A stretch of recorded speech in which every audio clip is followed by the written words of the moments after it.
Have you ever thought about adding coconut and pineapple to your carrot cake?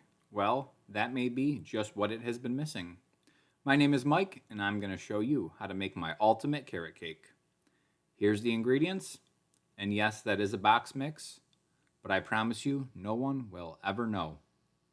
We're going to start by shredding one carrot, and then we are going to set that aside for later. Depending on your preference, you can use smaller pieces or larger pieces. I prefer the larger chunks in there.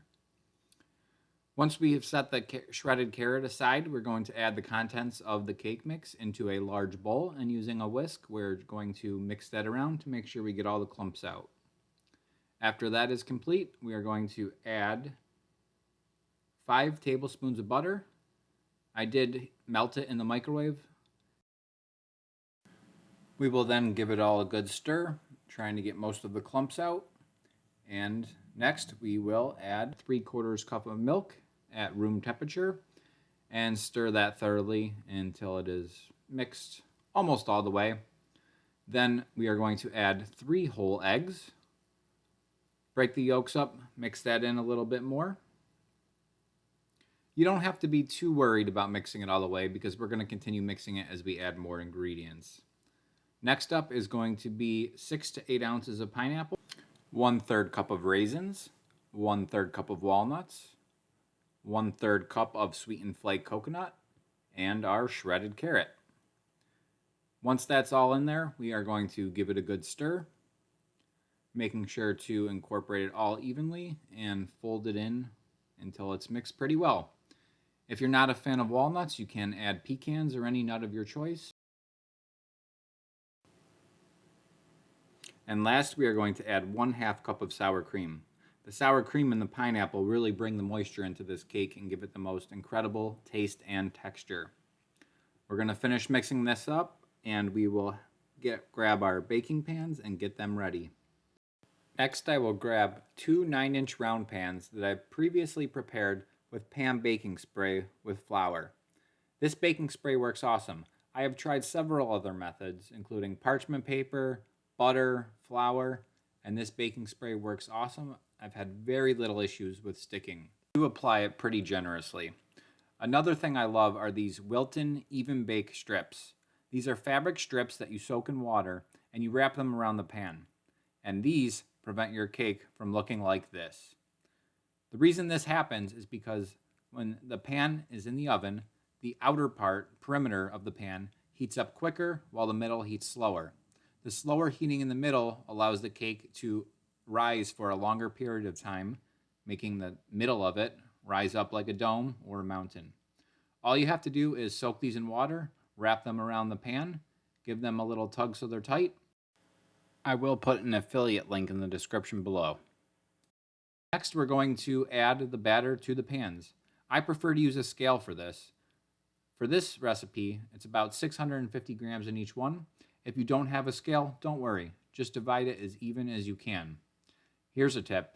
If one of your layers does appear to be thicker, put that one on the bottom. That way, the weight of the rest of the cake will compress it slightly and they'll appear more even. But no one will actually see the layers when they're covered with frosting.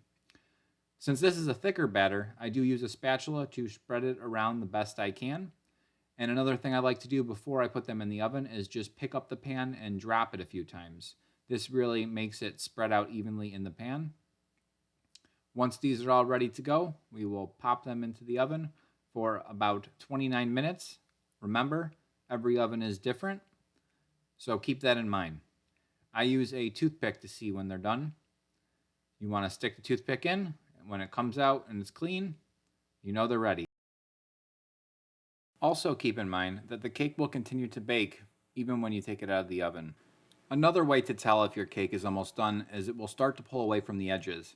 As you see here, the cake has retracted from the edges all around it.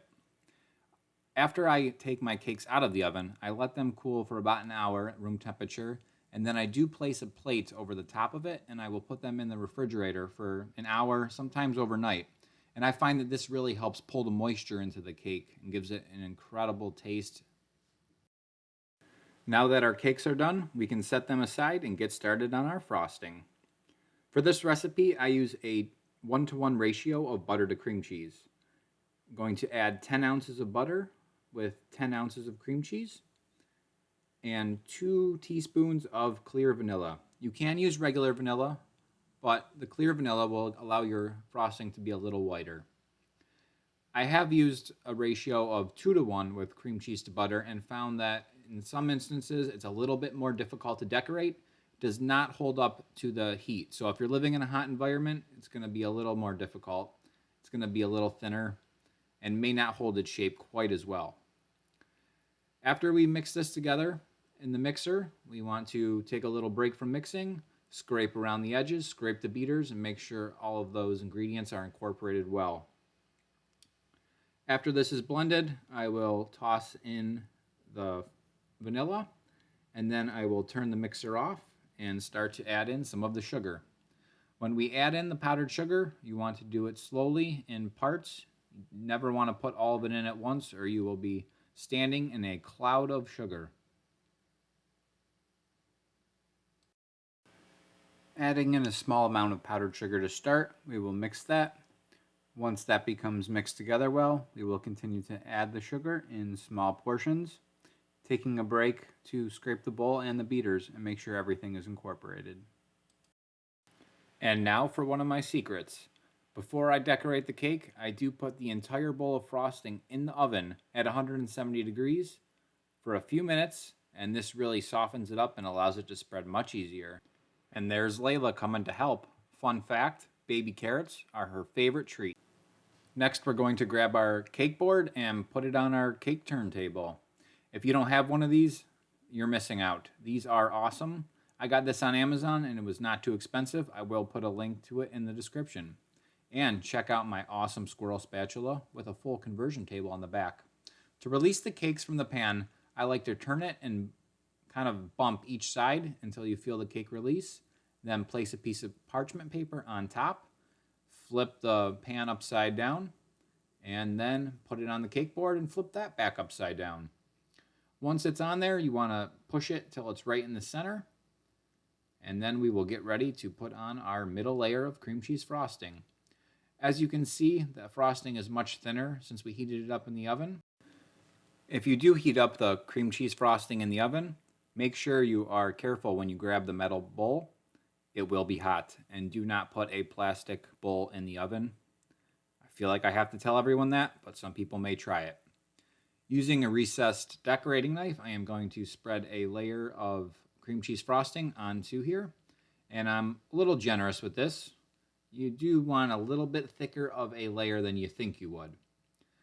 Once it's evenly spread out, I do one last pass and try to get it as flat as possible. That way my layers will sit very flat. Using the same method to release the first layer, I will take out the second layer and then place it right on top. Once it's placed on top, I will go around the edges and make sure they are lined up, and then using a very sharp knife, I will go around the edges and cut off the parts that are sticking out. This is a little bit of a tedious project, but it will make the final outcome look much better and much easier. And if you want a sneak peek of what it's going to taste like, once you scrape all these crumbs off, mush them together in a ball, add a little dab of frosting, and I like to do a crumb layer, as we call it in the baking world, and this is where you put on a very, very thin layer of frosting. You don't have to be too worried about getting some crumbs in this. You really want to get it a thin layer and really work it into the cake. And after we finish this, we're going to put it in the refrigerator for about 30 minutes, an hour, and this is going to harden up and really lock in everything.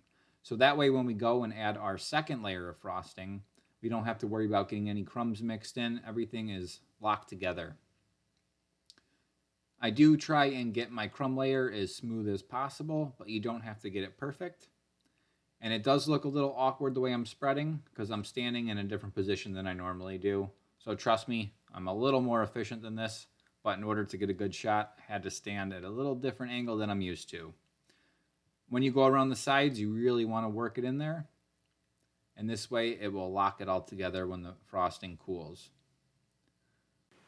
As you go around the edges, you will notice that you will get a small lip that will form around the perimeter. Using a icing knife, you want to pull in towards the center away from the edges, and this will give you a nice smooth top and help the overall edge form. This can be a lengthy process, so I will speed this up. Once you are happy with how everything looks and you get it pretty smooth, we are then going to place it in the refrigerator for about 30 minutes, and this will lock everything together.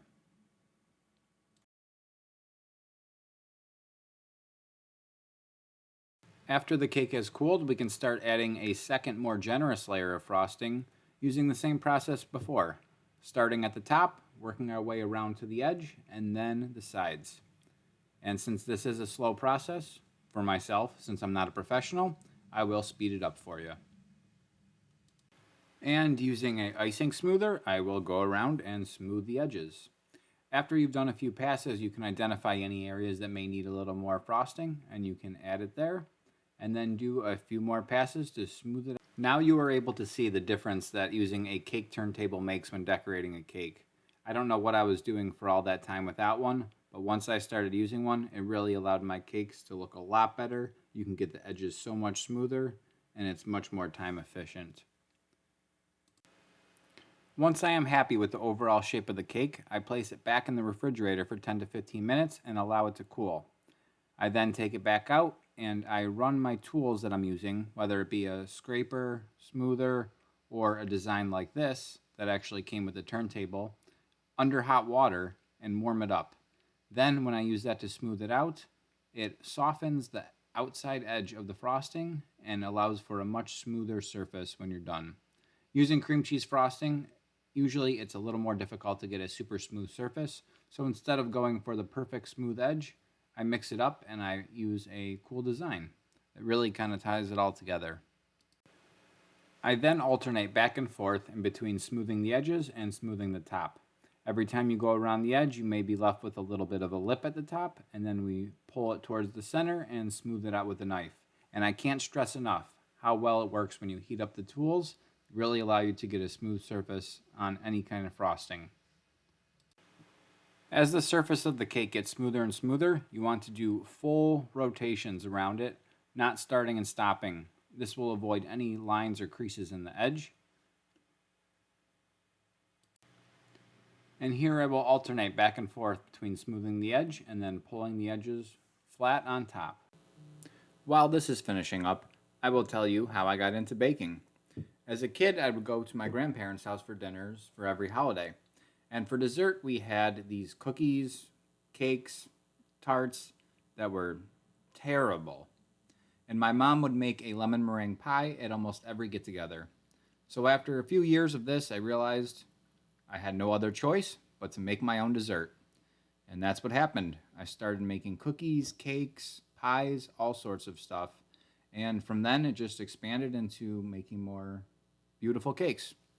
Once you are satisfied with the cake, we will take the rest of the frosting and put it in a piping bag. We will start off with one swirl in the middle, 4 around that, and then 1 in between each of those 4 for a total of 8 around the edge. The rest of it, we will just make a fancy little decorative edge around the bottom, and that will cover any imperfections around the bottom edge. And there you have it. Some of you may be asking, where's the walnuts? Well, the person I was making this cake for was not a big fan of walnuts, so I did put them inside, but I did not put them on the outside. Normally I do. That is my favorite, but it's your cake. Make it how you want it. Now, most importantly, I want you to let me know in the comments if this is not the best carrot cake you've ever had in your life. And if it's not, let me know what I can do to make it better. And if you're not a fan of carrot cake, I want you to check out my Oreo cheesecake cake. That is my favorite cake. You can click the link right here to take you to that video. This may look intimidating, but anyone can bake a cake like this. It just takes a little time and patience. Don't forget to hit that like button, subscribe to the channel for more awesome cake videos. Thank you all for watching, and I will see you in the next one.